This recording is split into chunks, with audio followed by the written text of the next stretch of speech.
Entonces vamos a hablar hoy un poco acerca del perdón. Sé que del tema del perdón se ha hablado muchísimo.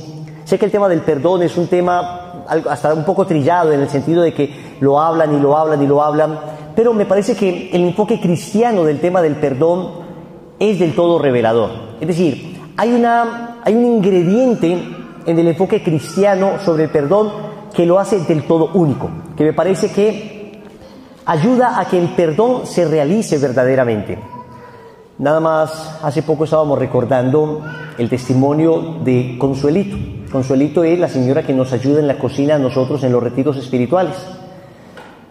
Yo estaba en el retiro espiritual de ella cuando nos llaman a contarnos que le habían acabado de matar a su hijo. No me acuerdo, tenía 23 años el hijo, una cosa así, 23 años. Y Dios mío, ¿cómo hacemos para contarle a Consuelito que le acaban de matar a su hijo? Eso fue un momento trágico, nos acercamos a ella, estábamos con el sacerdote, y naturalmente cuando le contamos, Consuelito se deshizo en lágrimas, cayó inmediatamente de rodillas, se puso a llorar, nunca renegó, pero por supuesto fue un golpe muy fuerte. Era el hijo menor, el impacto fue tremendo, parece que lo asesinaron, lo confundieron, lo asesinaron, en fin, eso fue una cosa tremenda.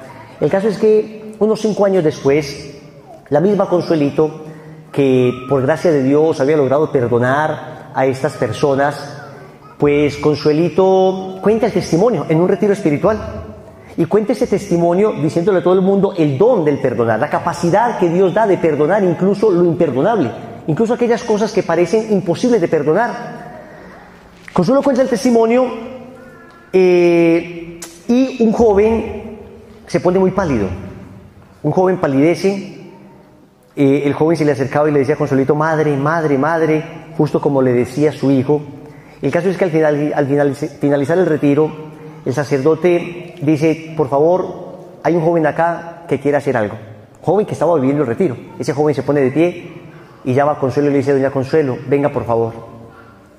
Y le dice llorando, doña Consuelo, yo fui el autor intelectual de la muerte de su hijo. Yo fui el que mandó a matar a su hijo. Delante de todo el retiro. Y Consuelo en ese momento se acercó, lo abrazó y le dijo, pues yo te perdono en el nombre de Jesús. Ese muchacho se deshizo en lágrimas en ese momento. Cuando uno escucha cosas de estas, pero no cuando las escucha, cuando las vive, cuando le toca a uno ver esto, presenciar esto, toda la teoría se convierte en realidad. Todo lo que parecía doctrina hermosa cobra vida en el corazón de una persona que es capaz de dejarse amar por Dios. Y una vez recibe ese amor de Dios, es capaz de perdonar lo que el mundo consideraría imperdonable. Por eso creo que es definitivo, para perdonar de corazón, tener a Dios en el alma. Tener a Dios de verdad en lo más profundo de nuestro ser, porque si no, el perdón no deja de ser algo muy superficial. Entonces vamos a hablar de este don, el don del perdón. ¿Por qué tenemos que perdonar nosotros a las personas? Digamos que hay varias razones. En ocasiones tenemos altas expectativas de la gente. A veces esperamos que nadie nos falle. ¿Con cuántas mujeres he hablado que me dicen, Wilson, yo creí que mi esposo era perfecto, creí que jamás me iba a fallar, cuando me engañó se me cayó mi ídolo? Entonces la herida fue profunda. Cuando esperamos demasiado de las personas, luego las decepciones son profundas. Por eso dice la palabra de Dios, maldito el hombre que confía en el hombre y aleja su corazón del Señor. Uno en los seres humanos puede tener siempre una confianza relativa, nunca absoluta. Solo en Dios debes tener una confianza absoluta. Confianza absoluta significa yo sé que Dios no me va a fallar, pero de resto cualquier ser humano me puede fallar, por perfecto que sea, por maravilloso que me parezca. He estado hablando esta semana con un par de amigos que me decían que cómo era posible que un tipo de una nobleza, de una bondad, de una generosidad, de un corazón enorme, les pegó una tumbada monumental, económicamente hablando. O sea, que es que no podían creer que esa persona hubiera hecho eso. Hay de algunos que uno sabe, este me puede tumbar, este más o menos tiene fama, pero que es que este otro era imposible. Cualquiera podía fallar menos él. Pues ese falló. Se dan cuenta ahora el escándalo que hay en Colombia de esta pirámide que se acaba de descubrir, de un empresario ganadero muy famoso que empezó a recibir ingentes cantidades de dinero y todo el mundo empezó a confiar en él, pues porque era un ganadero de vieja data, tenía no sé cualquier cantidad de tierras, reses, y ahora todos quebrados. Y el odio que tiene esa gente en el corazón. ¿Qué pasa? Tenemos demasiada expectativa de la gente. Confiamos demasiado en las personas, y esto no es un llamado a que desconfiemos, es un llamado a que aprendamos a poner una confianza relativa, a que siempre sepamos que por perfecta que sea una persona, por buena reputación que tenga, lo que sea la persona, siempre es susceptible a errores, siempre es susceptible a fallar. Están en circunstancias que muchas veces no puede controlar. Aún una persona que ha sido muy honesta siempre, pues tiene una quiebra, le pasa algún revés económico y naturalmente lo primero que va a tratar de hacer es proteger a su propia familia. Entonces, uno debe aprender a tener una confianza relativa en las personas. Ojo, confianza relativa, distinto a confianza absoluta. Dice un adagio popular que el que duerme en el piso no se cae de la cama. No se cae de la cama. Si usted duerme en el piso, pues no se va a caer de la cama. ¿A qué se refiere eso? Hermano, usted no espere demasiado de la gente y verá que no lo van a decepcionar. ¿Quién como Dios? Es un primer elemento. Otro elemento es una especie de orgullo por el que nos llenamos de rencor, un orgullo que nos hace estimarnos a nosotros mismos en demasía. Creemos que nosotros pues somos, mejor dicho, el ombligo del Espíritu Santo. Nosotros somos una vaca que no da leche sino cumis. Nos creemos algo así pues como, no pues, y ¿cómo se atreve a abrirme los ojos? ¿Cómo se atreve a fallarme? Usted no sabe quién soy yo. Usted no sabe quién soy yo. Cuando uno tiene una estima de sí tan elevada, pues naturalmente cualquier cosilla que le hagan nos va a doler profundamente. Cuando uno en cambio sabe que es débil, cuando uno sabe que es pecador, cuando uno sabe que es frágil, cuando uno sabe que ha decepcionado el corazón de Dios, uno aprende a no tener una estima tan alta de uno. Y cuando le hieren a uno, entonces uno aprende a decir, Dios mío, esta persona me falló, naturalmente me duele. Pero ¿cuánto te he fallado yo a vos? ¿Y cómo me has amado? ¿Quieren que les cuente un testimonio entre impresionante y un poco asqueroso que me impactó mucho de la vida de un santo? ¿Les interesaría? Me impactó mucho. Esto no es para que lo imiten, eso es más para que lo admiren. Esto no lo vayan a imitar, pero es admirable. Era un misionero que se fue de misión, misionero joven, entusiasta, pero muy santo, muy humilde. Había sido muy pecador antes, se convirtió y se entregó toda su vida al Señor y se fue con un misionero ancianito a algún pueblo de estos de misión, seguramente al África, a la India, algún lugar de eso, no recuerdo exactamente el lugar. El caso es que en la habitación donde iban a dormir había una camita y había una colchonetica, una esterita. Por supuesto, el misionero dejó que el anciano se acostara y el misionero joven pues se acostó ahí a un ladito de la cama, ¿Cómo les parece que el cura viejito no se dio cuenta dónde se sentó, dónde se acostó el misionerito? Y toda la noche el cura viejito estuvo escupiendo, y escupía, y le escupía al lado de él, y le caía en la cara al hombre varias veces. Y no digo que escupía pues para no ser muy gráfico, pero tenía gripa. El caso es que este hombre queda toda la noche ahí, oiga, no se mueve. Por eso digo que es más de admirar que de imitar. Si a usted le pasa eso, hermano, muévase por lo menos, o sea.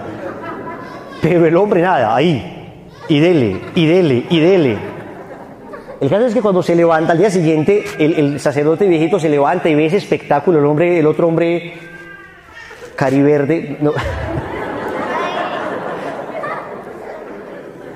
Queda, y el sacerdote dice, el viejito, pero ¿cómo se le ocurre a usted quedarse ahí? Y dice este sacerdote joven, dice, vea padre, yo me iba a levantar, pero yo dije, ¿qué otro lugar es tan digno de ser escupido en esta habitación? ¿Qué otro lugar es más digno que yo de ser escupido? Porque es que ningún lugar de esos ha pecado, pero en cambio yo he ofendido a mi Señor. Y yo que he ofendido a mi Señor, me merezco esto y más. Repito, más para admirar que para imitar, ¿eh? No vayan ustedes a salir ahora al colegio y por favor, compañero, escúpeme. No, eso no se debe hacer. Eso le pasaba a extraordinarios santos. Simplemente pongo un ejemplo realmente extremo que me impactó mucho. Lo leí en un libro que se llama Ejercicio de Perfección y Virtudes Cristianas. Es lo mejor que se ha escrito sobre las virtudes. Es un libro de 2.500 páginas. Y tiene un tratado de la humildad que el que se lee ese tratado de la humildad y todavía crea que es humilde o no sabe de leer, o merece ir a un hospital mental porque está loco. Porque es un tratado que lo destruye a uno, lo muele, le destruye a uno el orgullo, le muestra a uno lo soberbio que es. Entonces, ese ejemplo me impactó mucho. Entonces, ¿por qué les pongo este tipo de ejemplos? Porque cuando uno es consciente de su propia miseria, no digamos a ese nivel, y lo hieren a uno aprende a, ahora sí se podría utilizar esta palabra, relativizar un poco lo que le hacen. Ojo, lo que no se puede relativizar es la verdad. Pero las cosas que le hacen a uno debería aprender a relativizarlas un poco y no absolutizarlas tanto. ¿Cómo se atrevió? Es que, ¿quién se cree este? Hombre, no pasa nada, no pasa nada. Estaba en un mal día, en un mal genio, lo formaron mal, no tuvo la educación que yo tuve, no tuvo la bendición de tener a alguien que le guiara como yo lo tuve. Es decir, uno aprende a excusar un poco las faltas de los demás. Ojo, no a justificarlas. Hay dos palabras distintas. Una es justificar y otra es excusar. Justificar sería decir, eso que hizo esa persona está bien, cuando evidentemente no está bien. No, eso no es correcto. Pero excusar es decir, eso que hizo esta persona está mal, pero caramba, de pronto hay razones que yo no conozco que pueden suavizar un poco la acción de esta persona. Entonces, ojo, tenemos demasiadas expectativas, altísimas expectativas de la otra persona, pero también a veces somos demasiado orgullosos nosotros y tenemos nosotros una estima propia tan alta que medio nos hacen algo y nos duele profundamente.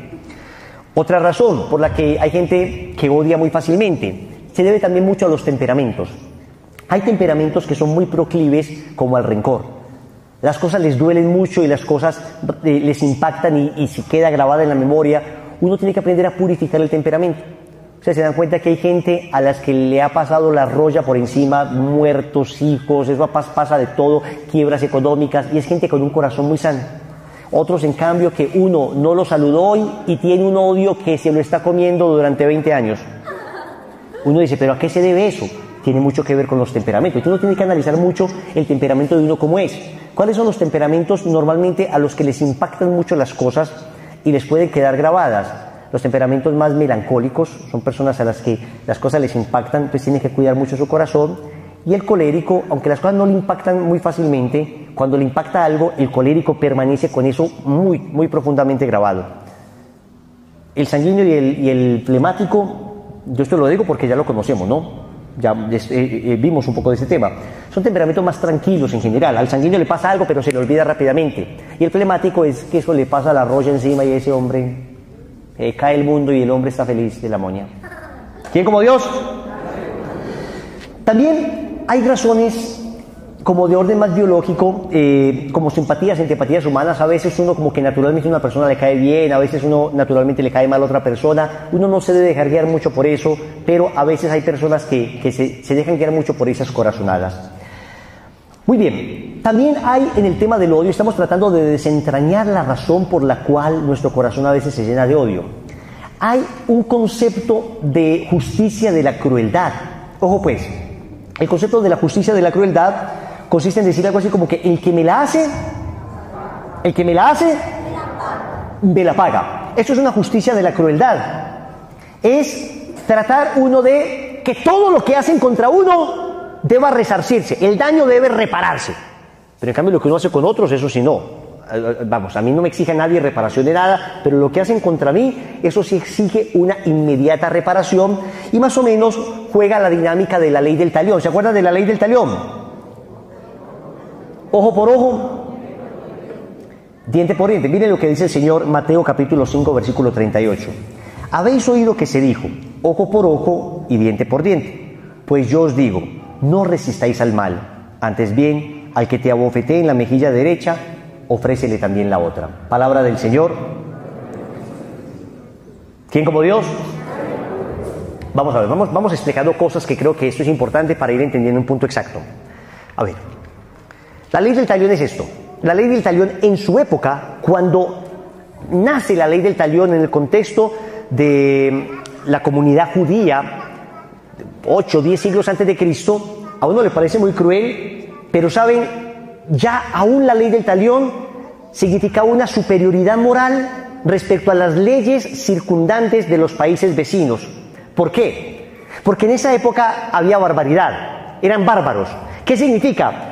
Que si a vos te botaban una mano, vos matabas a la otra persona. herían a tu hijo, matabas al otro. Entonces la ley del talión decía, hombre, por lo menos responda proporcionalmente al daño. Si a usted le sacan un ojo, pues sáquenle un ojo al otro también, no le saque los dos. Si usted le corta una mano, pues usted no lo deje sin pies, córtele otra manito. Miren que, vamos, parece muy cruel hoy, pero en esa época significaba por lo menos responda proporcionalmente al daño hecho.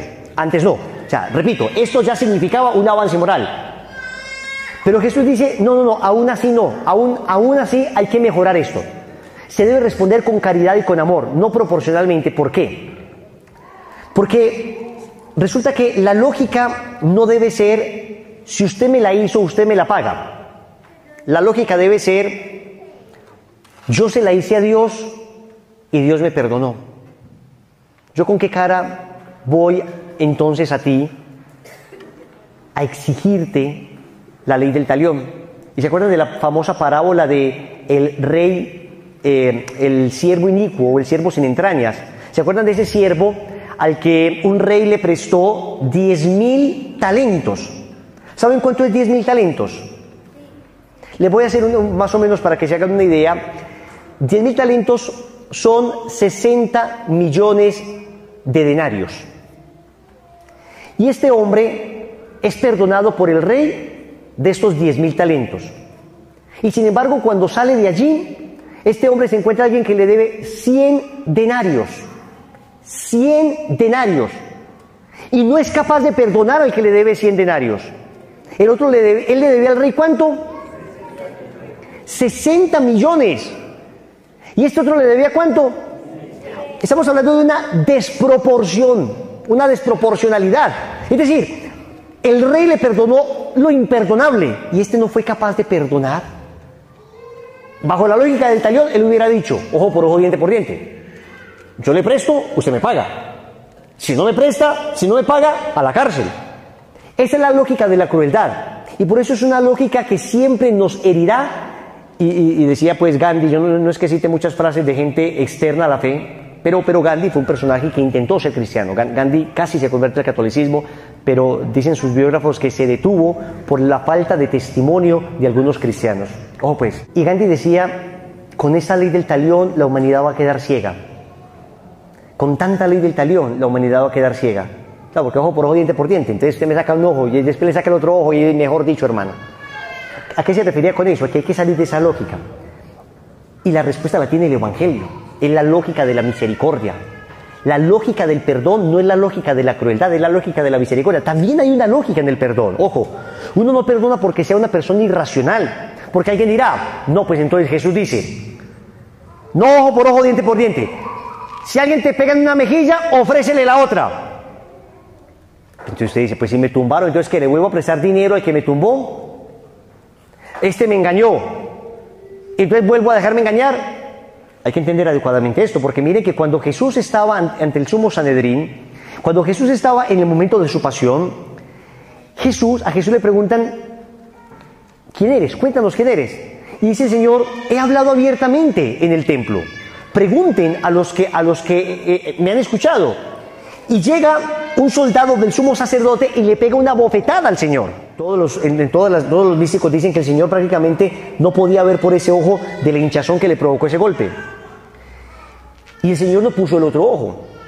El Señor dijo, si he hablado mal, dime en qué. Y si no, ¿por qué me golpeas?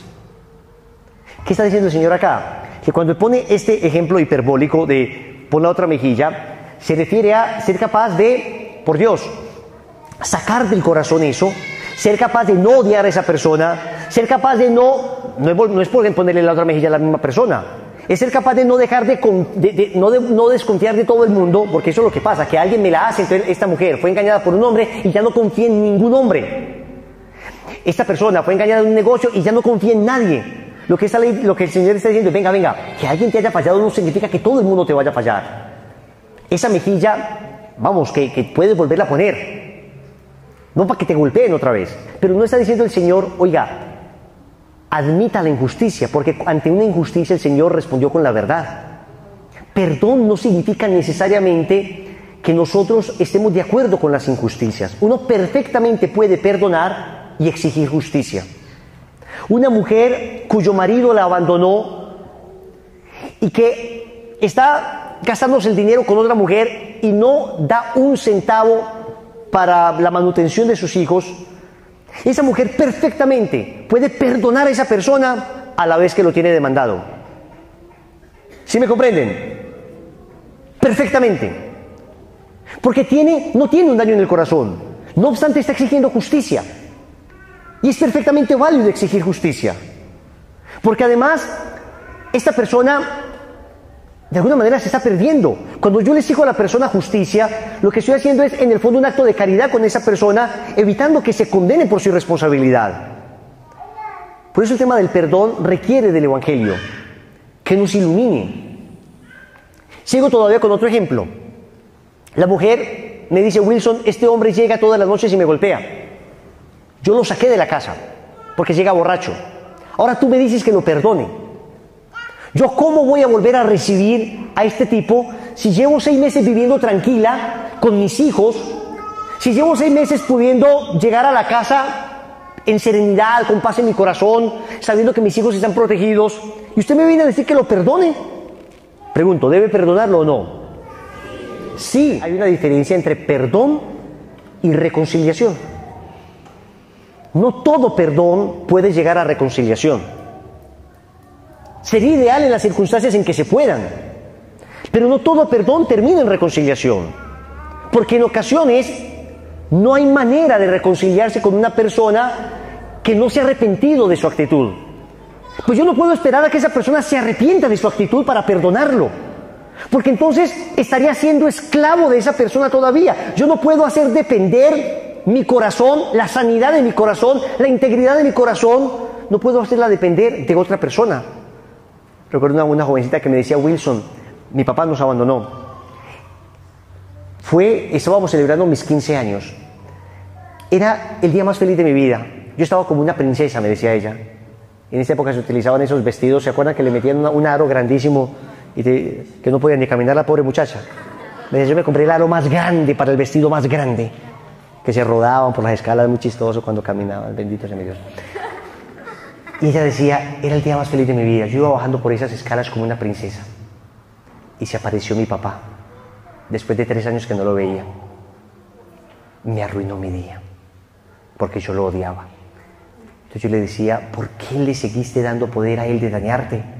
¿Por qué le seguiste dando poder a él para que te hiciera daño? Es que el perdón tú lo debes dar, no porque a tu papá le convenga, sino porque te conviene a ti. Porque el primero que se sana cuando perdona es uno. El perdón es 2 veces bendito. Sana a quien lo da y sana a quien lo recibe. Entonces ella seguía dándole poder a su padre para que le hiciera daño. Y el problema era que su papá no mostraba ni de lejos una insinuación de cambio. Entonces ella estaba metida en la grande. Y el que odia está metido en la grande, porque sigue dándole poder a esa persona que le hirió para que le siga hiriendo. Cuando uno perdona, uno le arrebata a la otra persona el poder de herirle.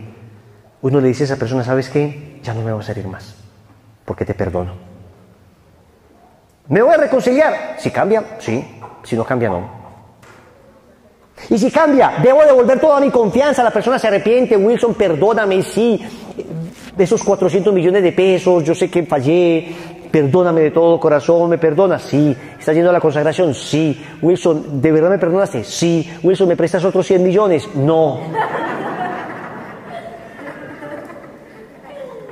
Ah, entonces no me perdonaste de corazón. Claro que te perdoné de corazón, pero no te los presto porque no quiero volver a herir mi corazón. Te perdono, no significa que si me reconcilio, devuelvo inmediatamente toda la confianza. También es distinto. Porque tú no crees: listo, me reconcilié. Ya Wilson dijo que se reconcilió, ahora sí, mija, como si nada hubiera pasado. No, hay un proceso natural de retornar la confianza con la persona. ¿Me hago entender? Aún cuando hay reconciliación. Es un proceso natural donde la confianza se va recuperando con el tiempo y en ocasiones no se logra recuperar por completo. Y aún así ya perdono de corazón. Yo suelto ese odio que tengo. Dejo salir de mí esa rabia. Oigan pues, en un retiro en San Pedro eso fue en Amagá, en un retiro en Amagá. Fue un tipo ex sicario, había pagado cárcel, el tipo se había metido en un problema tremendo, estaba en un combo y ellos habían matado a una persona. Estos se vengaron matando a otra persona. Y eso empezó una relación así espantosa de asesinatos. El caso es que al final se empezaron a tocar la familia y a este hombre, a él, mataron a un familiar del jefe de la banda y ellos le mataron a un familiar a él. Él terminó preso, salió de la cárcel, fue al retiro espiritual. En el retiro lloraba mucho, pero el tipo de odio bramaba.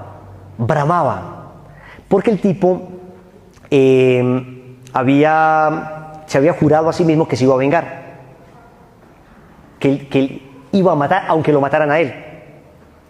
Hicimos la dinámica del perdón, lloró, pero no fue capaz de sacar eso. Oigan, no fue capaz de sacar eso. El tipo, el último día del retiro, estábamos en cualquier charla, no me acuerdo cuál, se salió y se fue a su habitación. Cuando llega a la habitación se da cuenta que una tortolita, un pajarito, un pichoncito de paloma, estaba ahí en la cama de él. Y digo, tan raro. Y entonces, ¿qué tan raro? El hombre agarra el pajarito y se lo lleva y lo suelta. Y el Señor le habla al corazón, Jesús. Y le dice en ese momento, así quiero que dejes salir ese odio de tu corazón. Entonces el tipo se pone a llorar, cae de rodillas, se pone a llorar ahí y él se va a un kiosco que había como a reflexionar y se queda dormido. Oiga, y en el sueño se le aparece el hermano, que es el que le había matado. Se le aparece su hermano ahí y le dice, tranquilo, yo estoy bien, pero rompe esa cadena de odio, perdónalo. Y lo abraza. Nosotros no sabemos nada de eso. Yo estaba predicando, teníamos la puerta cerrada y en plena predicación yo dije, ¿quién como Dios? Y el tipo entra así y abre la puerta, ¡nadie como Dios! Y el tipo pues naturalmente tenía así carita de, ya sabes pues, ¡nadie como Dios, monín! El tipo pues había estado en su banda.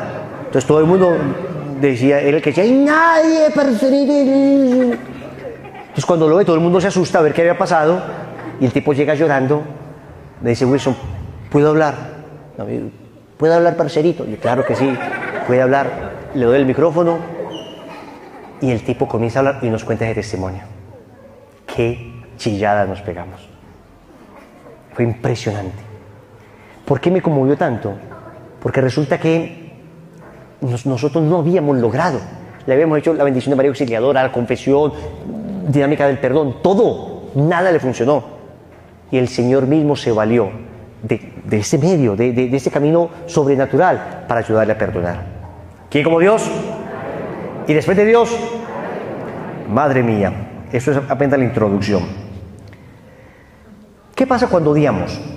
Cuando una persona odia, se parece a Satanás. Satanás es el gran odiador. Satanás odia a Dios. Satanás odia a la humanidad. Satanás odia a los ángeles que lo sacaron del cielo. Satanás odia a la Virgen María porque tuvo el privilegio de ser la madre del Mesías. Satanás se odia a sí mismo por haber hecho lo que hizo, pero nunca se arrepiente. El odio te asemeja a Satanás. El perdón te asemeja a Jesús. Jesús perdona. Jesús desde la cruz dice, Padre, perdónalos. ¿Y quieres parecerte a Jesús o quieres parecerte a Satanás? Naturalmente nos queremos parecer a Jesús. El odio envenena. El odio es como tomarse un veneno esperando que muera la persona que odia. Uno odia a alguien, se toma un veneno esperando que muera el otro. Te estás envenenando tú. Cuando una persona odia, se envenena a sí mismo. El odio quema. Alguien comparaba el odio, es como, decía que era como agarrar un carbón encendido esperando que se queme el otro. Cuando tú odias, el que te quemas eres tú. Ya dijimos que el odio da poder a los demás de seguirte haciendo daño. Quien odia no sabe amar. No sabe amar a Dios porque finalmente Dios te ha pedido que perdones, entonces no sigue obedeciéndole a Dios. No sabe amar al prójimo porque normalmente al que odia es al prójimo. Y no sabe amarse a sí mismo porque normalmente el que odia vive amargado. En cambio el que perdona se sana. El perdón es sanador. Decíamos 2 veces sanador. Sana a quien lo da y sana a quien lo recibe. Quien perdona deja de vivir en el pasado y empieza a vivir en el presente y proyectándose hacia el futuro. El que odia está anclado al pasado. Quien perdona dice, no, ya, sí, fue terrible, bendito sea mi Dios. Y yo a veces pienso en esas circunstancias difíciles, yo digo, Dios mío, es que a nosotros no nos ha pasado nada. La inmensa mayoría de nosotros no tiene cosas gravísimas que perdonar. No obstante, el mismo Dios que te da a ti la capacidad de perdonar, qué sé yo, a ese que te tumbó económicamente, es el mismo Dios que le da la capacidad de perdonar a esta niña que fue violada cuando tenía 8 años. Es el mismo Dios y es la misma gracia santificante. Y uno puede tener, vamos a ver, sucio una baldosa o puede estar sucia toda la casa, pero la misma agua que es capaz de limpiar la baldosa es capaz de limpiar toda la casa. No importa cuán sucia esté, esa agua es capaz de limpiar. No importa cuán grave sea lo que te hayan hecho, hay una gracia de Dios, esa agua viva que es capaz de darte la fuerza para perdonar. ¿Quién como Dios? Y después de Dios, dicen que el don es el perdón es el perfecto don. Miren, perdón, perfecto don. ¿Por qué? Porque un don es tanto más perfecto cuanto menos se lo merece el otro. El don no es algo así como que el otro se lo merezca. Vamos, si yo trabajo una semana y al final de la semana me dan 5 millones de pesos, pues de alguna manera me están pagando el fruto de mi esfuerzo. Pero si yo no trabajo y al final de la semana me dan 5 millones de pesos, lo que me han dado no es una retribución, sino un regalo. El don del perdón no es una retribución, es un regalo. Tú no lo das porque el otro se lo merezca. Tú lo das porque tu corazón está lleno de Dios y lo quieres dar de manera absolutamente gratuita. Sí, Dios te perdonó a ti y eso te mueve a ti a perdonar. ¿Y qué hiciste tú para que Dios te perdonara? Dime qué hemos hecho nosotros meritorio para que Dios nos perdone. Nada, nada. Dios nos ha perdonado de manera absolutamente gratuita. Por eso dicen que el don es el perfecto don o el superdón. El más grande don que existe es el perdón a los demás. El perdonar a otros te hace grande, es de almas magnánimas, de almas grandes, de almas que son capaces de no quedarse anclados en el pasado. Alguien decía que el perdón es como el perfume que exhala la flor después de ser pisoteada. Agarras una flor, la pisas y en vez de herirte, la flor lo que hace es expeler ese perfume. Es naturalmente herida como está, lo que hace es brindarte su dulce aroma. Esa es una persona que está en Dios, es triturada y lo que hace esa persona en vez de entregar odio, de herir, entrega perdón, entrega amor. ¿Quién como Dios? Ahora bien, para que vamos llegando al corazón de la charla, porque la idea es que vamos a hacer una oración de perdón. Hoy tal vez nos vamos a demorar un poquitín más, pero es que vale la pena. El tema del perdón es un tema central en el Evangelio, central. Si ustedes se dan cuenta, Jesús habla muchas veces del perdón. Jesús dice que debemos recibir el perdón de Dios. Eso lo dice San Pablo, Efesios capítulo 2, versículo 14. Jesús perdonó a la mujer adúltera, Juan 8, del 1 al 11. Jesús perdonó a los que lo crucificaron, Lucas 23, versículo 34. Jesús pide que perdonemos a los que nos han hecho daño. En el Padre Nuestro decimos, perdona nuestras ofensas. Estamos poniendo la medida.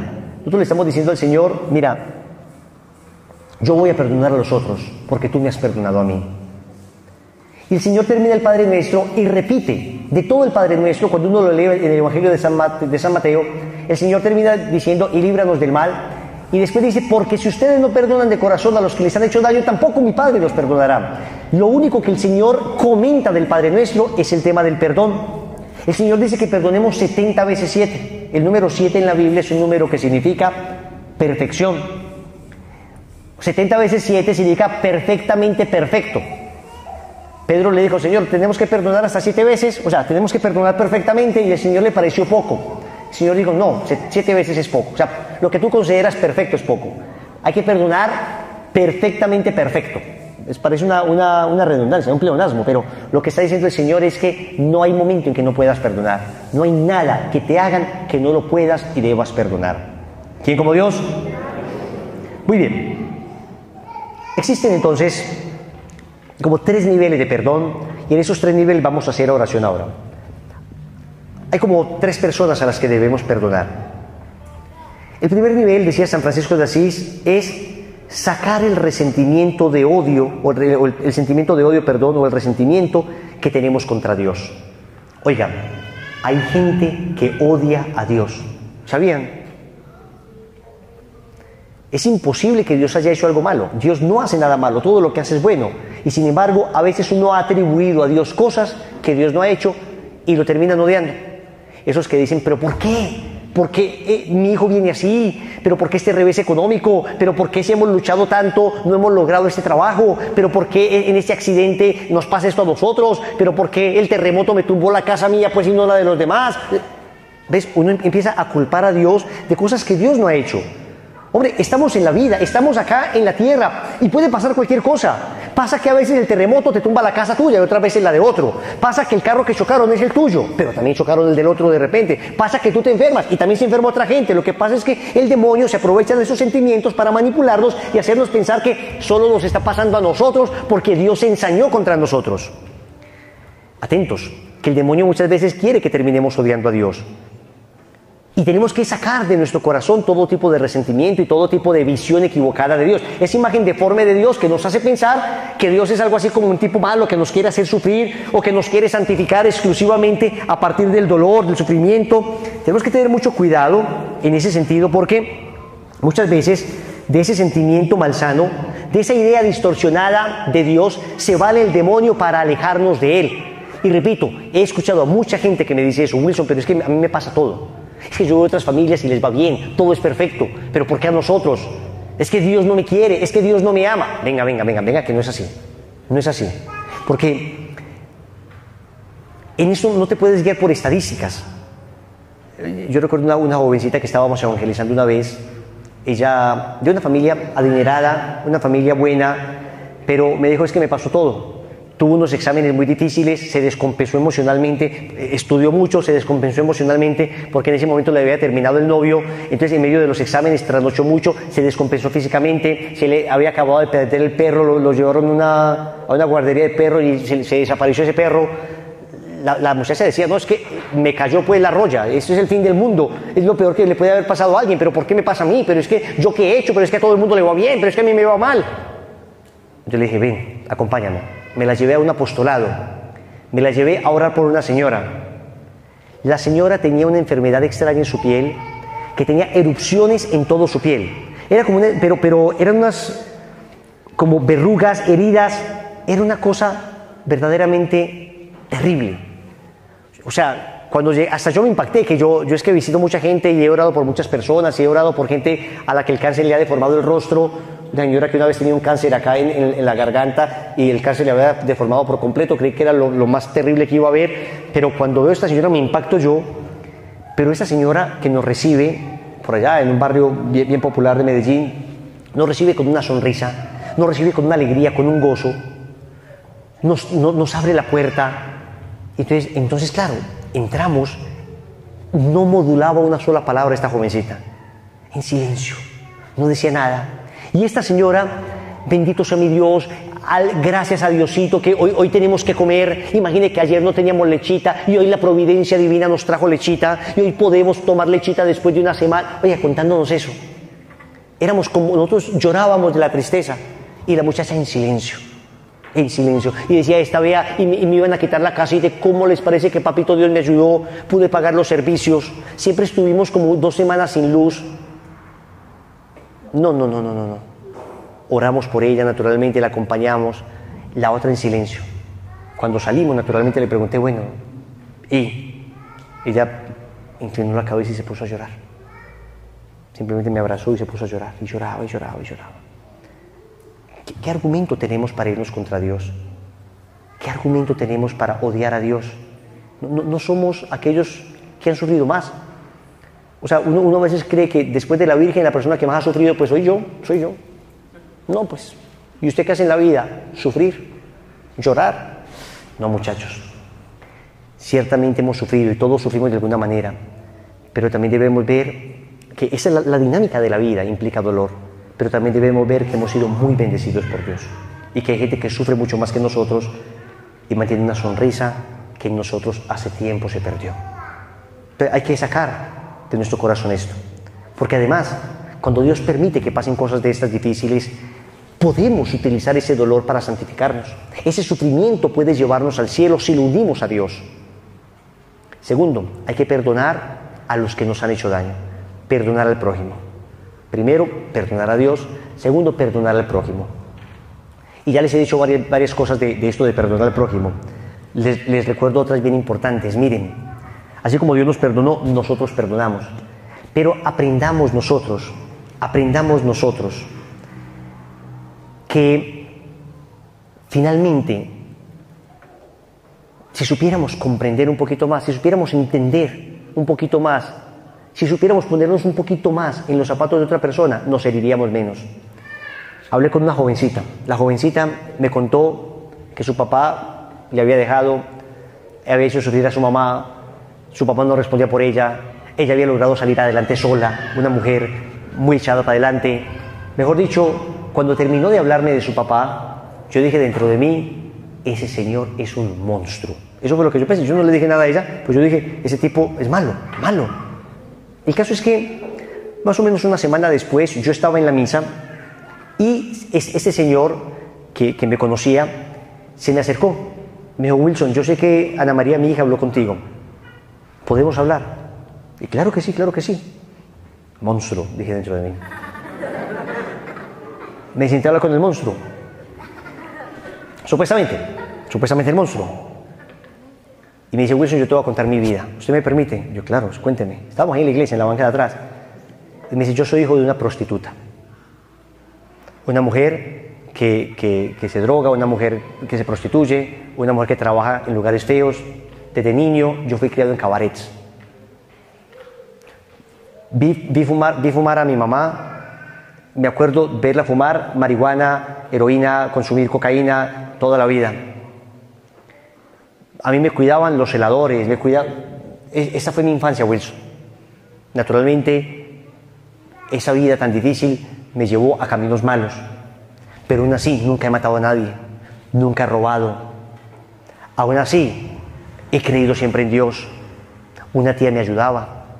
Esta tía siempre estuvo pendiente de mí, pero lo que podía, me ayudaba lo que podía. El caso es que conocí a la mamá de Ana María y yo era muy loco. Nunca, nadie, no tuve un papá que me dijera cómo se trataba una mujer. No tuve un papá que me dijera que era ser fiel. Yo lo que había aprendido era eso, era lo que veía. Yo veía uno y otro hombre. Entonces yo es que no sabía, Wilson. Lloraba y me decía, te juro que yo no sabía. Yo no sabía que una mujer se podía tratar distinto de como vi, de como toda la vida aprendí.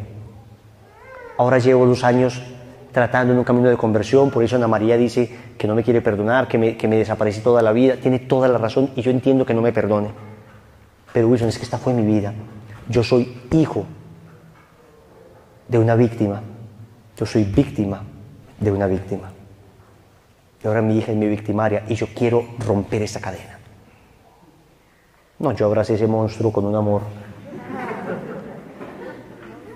Yo solamente pensaba dentro de mí, Dios mío bendito, qué difícil es eso. Qué fácil es juzgar a una persona. Saben, yo sé que a todos nos ha emocionado de alguna manera, y en el fondo uno tiene un deseo de justicia cuando ve estas imágenes del presidente Nayib Bukele y uno ve todos estos pandilleros que ya no están matando. Uno en el fondo dice, muy bien, qué bien, ¿nos ha pasado a todos o no? Que no sigan matando, que no sigan robando. Saben, es cierto que debe haber justicia, pero hay algo incompleto ahí. Hay algo incompleto ahí, es que a estos muchachos, aún como están, se les puede ayudar. Que estén en la cárcel, naturalmente no les vamos a ayudar mientras sigan matando y robando. Pero ¿cómo hacemos para llegar a ellos? ¿Cómo hacemos para poder ayudar a que vean, aunque conozcan la luz por lo menos una vez, que tal vez jamás la han conocido en su vida? No podemos decir pues que son malos porque eran pobres. No, vamos, que hay gente pobre y buenísima. Pero sí podemos decir que tal vez no tuvieron tantas bendiciones como tú y yo las tuvimos.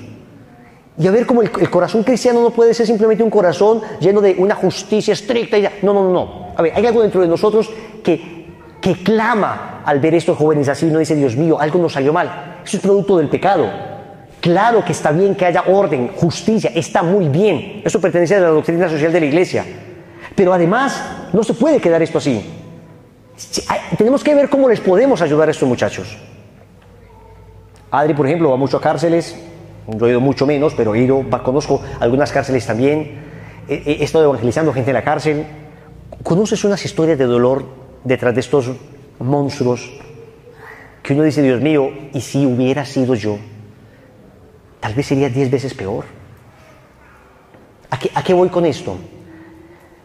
Cuando comprendemos un poquito esto, es más fácil para nosotros perdonar.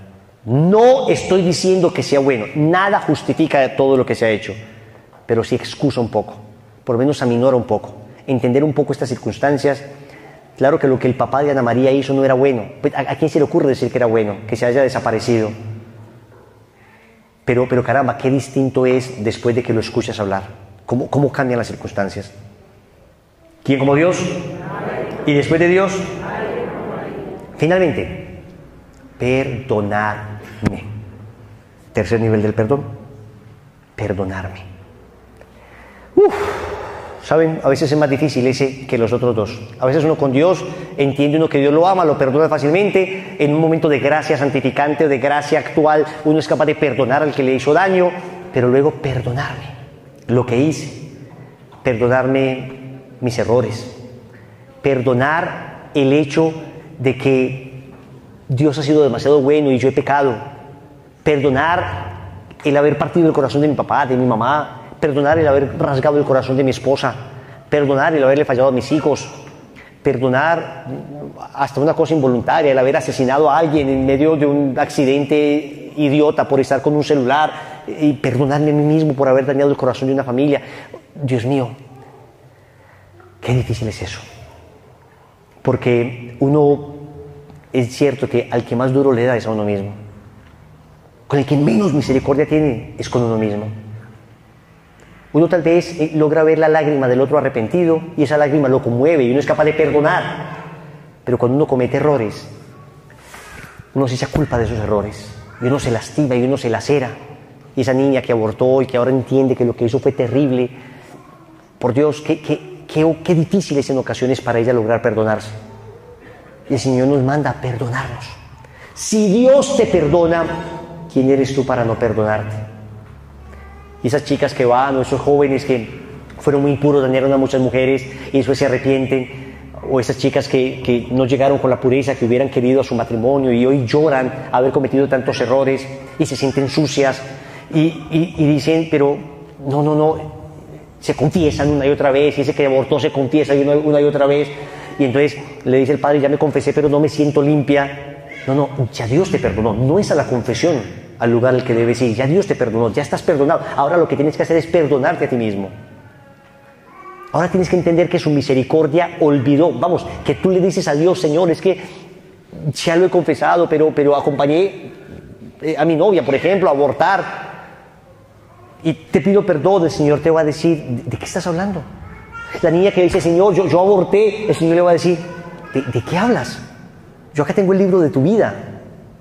Sí, mi Señor, yo cuando tenía 16 años, en medio del desespero, dirá la niña, terminé abortando. El Señor dice, no, debes estar hablando de otra persona, porque yo estoy acá viendo el libro de tu vida y en esa época no encuentro nada más que mi sangre que ha limpiado todo. No encuentro nada más que mi sangre derramada por ti. Y esa sangre puede limpiar eso y 1000 veces eso. ¿Quién como Dios? Vamos a cerrar nuestros ojos. Vamos a orar.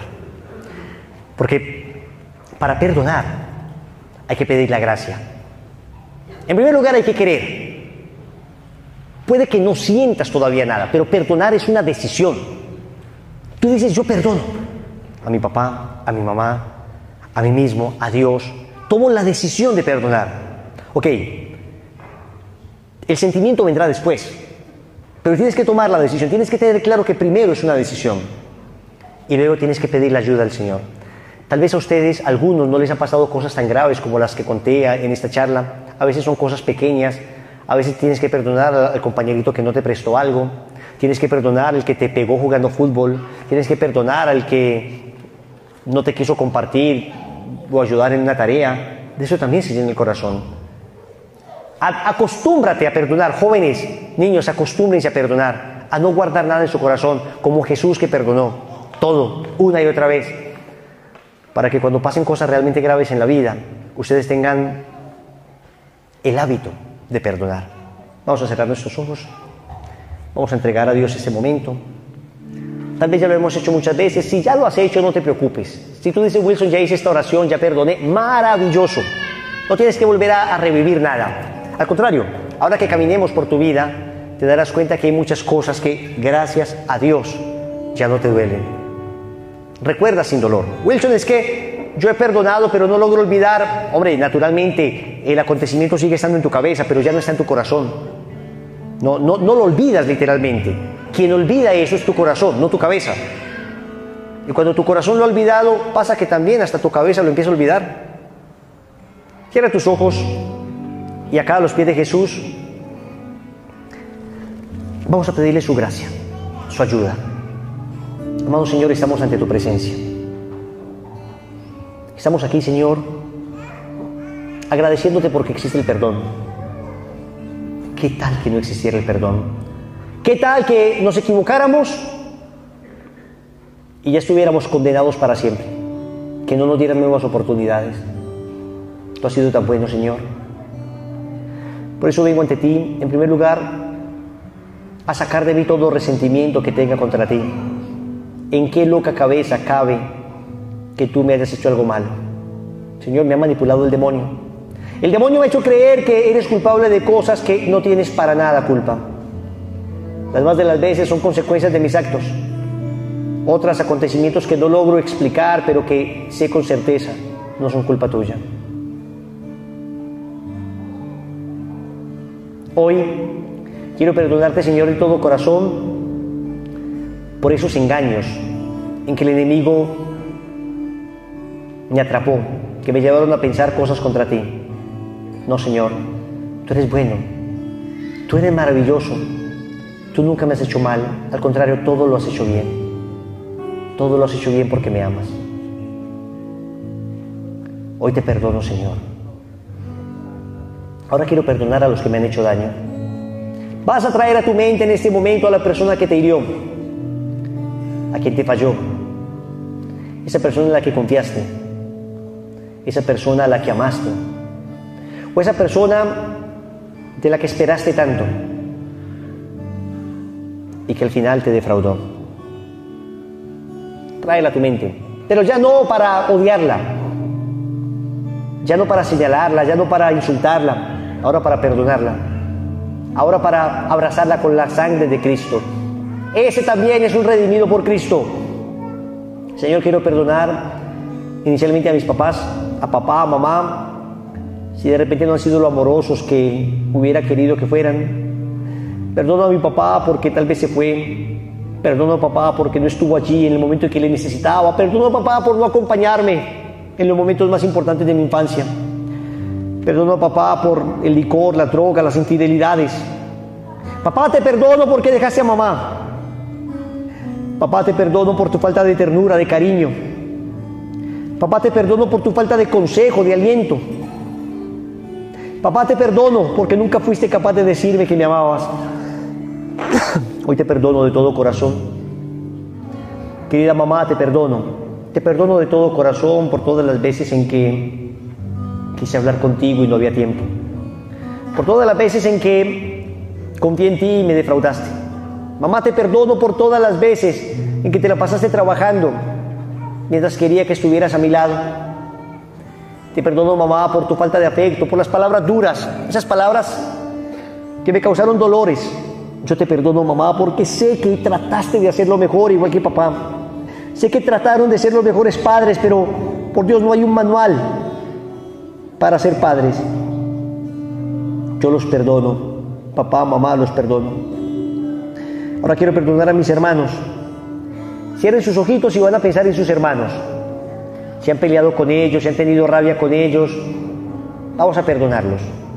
Vamos a sacar de nuestro corazón toda rabia, todo resentimiento, porque he creído que mis hermanos son preferidos por mis papás, o de repente por los hermanitos que no me prestaron lo que quería, o por esos hermanos que crecieron y se alejaron, por esos hermanos que ya no están, esos que se alejaron de la familia, esos que hicieron sufrir a papá y a mamá. Hermanos, yo los perdono de todo corazón. Ahora vamos a perdonar a nuestro cónyuge. Perdonemos a aquel cónyuge a quien amamos, a esa esposa, a ese esposo, a ese novio, a esa novia, en aquel momento que le entregamos nuestro corazón, nuestra alma, que le dijimos somos completamente tuyos, y despedazaron nuestro ser, nos quebraron por dentro, trituraron nuestro amor. Hoy quiero perdonar de todo corazón a ese cónyuge que me traicionó, que me mintió, que me utilizó, que abusó de mí, económica, física, intelectual, moral, psicológicamente. Yo perdono de todo corazón a esa persona, tal vez a esa primera persona que amé y me defraudó, a esa persona que me despedazó. Y esa imagen de hombre, de mujer que quedó deformada, en el nombre de Jesús se sana ahora y para siempre con la sangre del Cordero. Ahora vas a pensar en esa persona que te ha hecho daño. Cierra tus ojos. Vas a perdonar a esa persona, no sé quién sea, ese amigo, ese socio, esa persona que abusó de ti. Tráela a la mente y vas a ponerlo a los pies de Jesús y lo vas a perdonar. Ya, vas a sacar ese odio. Repite conmigo en el nombre de Jesús: yo te perdono de todo corazón. Ahora te vas a abrazar a ti mismo, abrázate, date un abrazo a ti y vas a repetir: me perdono en el nombre de Jesús. Me perdono de todo corazón porque no sabía lo que hacía, porque estaba engañado, porque la soberbia me había cegado, pero Dios me ha perdonado y en su amor he descansado.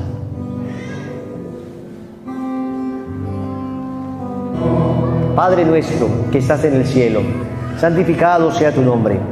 Venga a nosotros tu reino. Hágase tu voluntad en la tierra como en el cielo.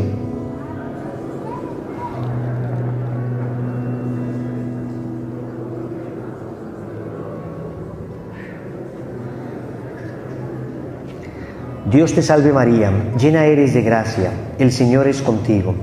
Bendita tú eres entre todas las mujeres, y bendito es el fruto de tu vientre Jesús.